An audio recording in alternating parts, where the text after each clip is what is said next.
Thank you for your times to listen to my sister testimonial. At this moment, we are sit on baaux zung or sit on your group. Vậy như nó nhận đầu của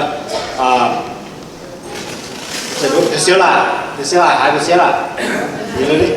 Ok, chỗ của mảng Prescilla, chúng ta miền Nam lịch chế nhé. Hai con miền Bắc mà bạn miền Trung, she can't speak Mienh but she singing Mienh. That's something. Okay.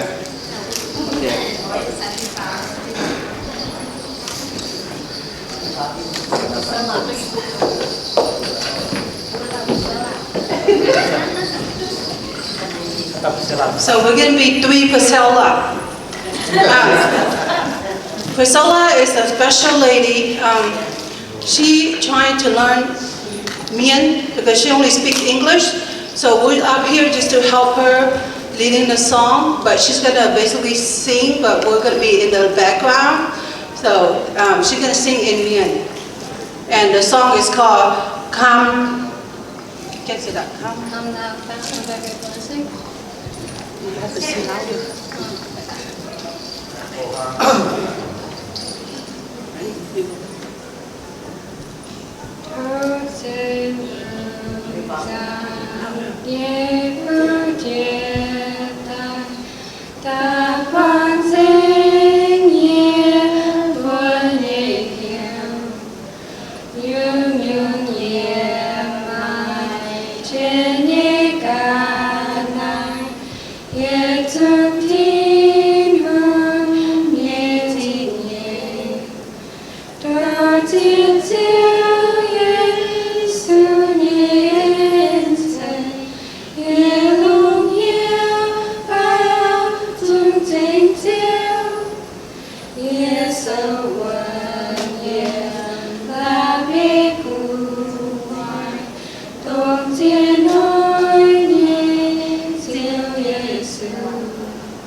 Sẽ con Giêsu mãi tới